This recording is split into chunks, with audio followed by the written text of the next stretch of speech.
Assalamualaikum warahmatullahi wabarakatuh. Sobat-sobatku yang dirahmati Allah, jumpa lagi di kisah Rasulullah bagian ke-8, yaitu kehancuran Abraha. Allah yang melindungi rumah sucinya. Ketika pasukan Abraha bergerak mendekat, gajah Abraha berhenti. Sekeras apapun Abraha memukulinya, gajah itu tetap duduk tenang. Bahkan akhirnya berusaha berjalan lagi ke arah zaman. Maju, maju, apa yang terjadi padamu? Bentak Abraha pada tunggangannya. Dalam berbagai medan pertempuran, belum pernah kamu mengecewakan aku seperti ini. Kamu bahkan tampak ketakutan. Ada apa sebenarnya? Paduka, ada yang datang dari arah laut, teriak seorang prajurit sambil menunjuk-nunjuk panik. Saat itulah dari arah laut Allah mengirim kawanan burung yang kepakannya sayapnya menutupi sinar matahari seperti iringan awan mendung yang bergerak cepat. Burung-burung itu menjatuhkan batu-batu menyala ke arah pasukan gajah.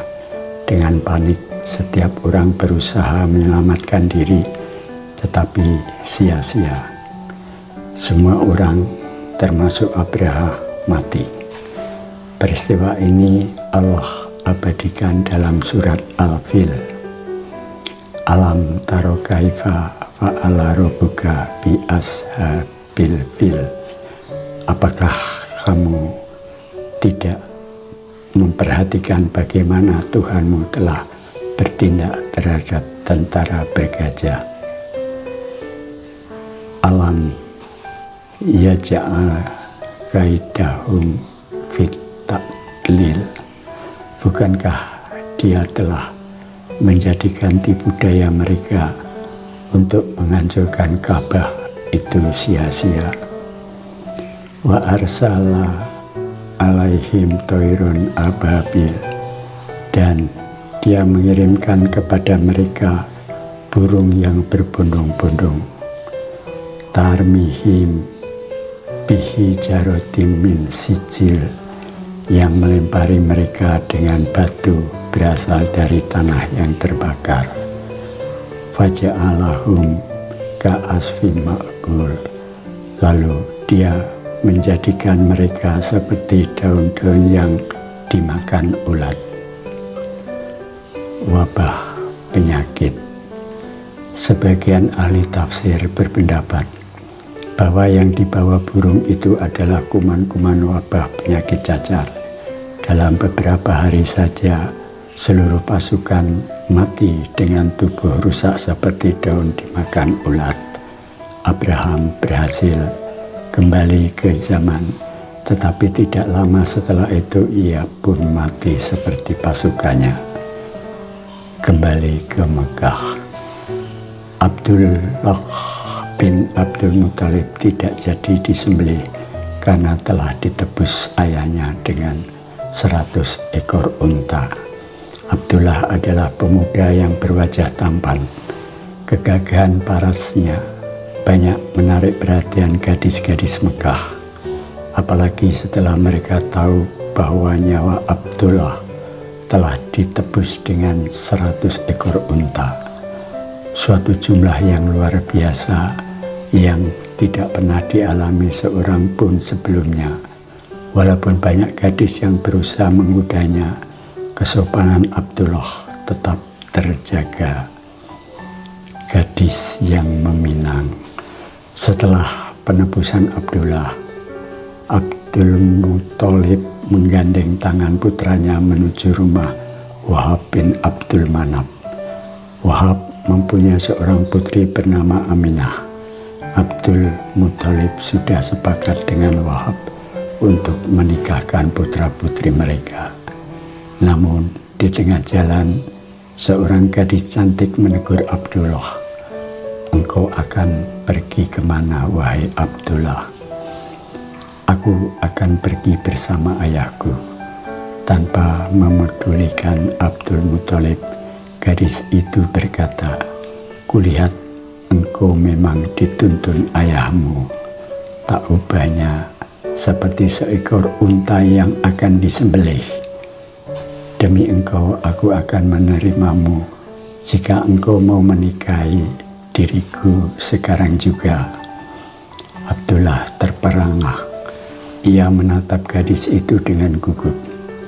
Siapakah gadis itu? Pikir Abdullah. Dilihat dari pakaiannya yang dipenuhi perhiasan mahal, ia pasti seorang gadis bangsawan. Matanya yang hitam memancarkan sinar yang teduh seperti yang biasa dimiliki gadis-gadis berperangai lemah lembut dan penuh kasih sayang. Apa yang harus kukatakan kepadanya? Ketika Abdullah menoleh kepada ayahnya, dilihatnya Abdul Muthalib memberi isyarat agar Abdullah terus melangkah dan tidak menggubris sang gadis. "Aku bersama ayahku. Aku tak kuasa menolak kehendaknya dan berpisah dengannya." Abdullah kembali berjalan bersama ayahnya. Hatinya dipenuhi rasa iba dan simpati kepada gadis yang ditinggalkannya. Hari itu juga Abdul Muthalib datang ke rumah Wahab bin Abdul Manaf. Mereka sepakat menjodohkan Abdullah dengan Aminah. Keesokan harinya, Abdullah bertemu lagi dengan gadis yang kemarin. Abdullah menyapanya, "Mengapa engkau tidak menyapaku seperti kemarin?" Gadis itu menjawab dengan ketus, "Sinar berseri-seri yang kemarin kulihat pada wajahmu sudah tidak ada lagi. Karena itu sekarang aku sudah tidak membutuhkanmu." Sinar kenabian. Sinar berseri-seri yang dilihat sang gadis pada wajah Abdullah menurut sebagian ahli sejarah adalah sinar kenabian yang akan diturunkan Abdullah kepada putranya. Ketika Abdullah sudah dijodohkan dengan Aminah, maka gadis itu sudah tidak bisa lagi berharap akan memiliki putra yang kelak menjadi nabi.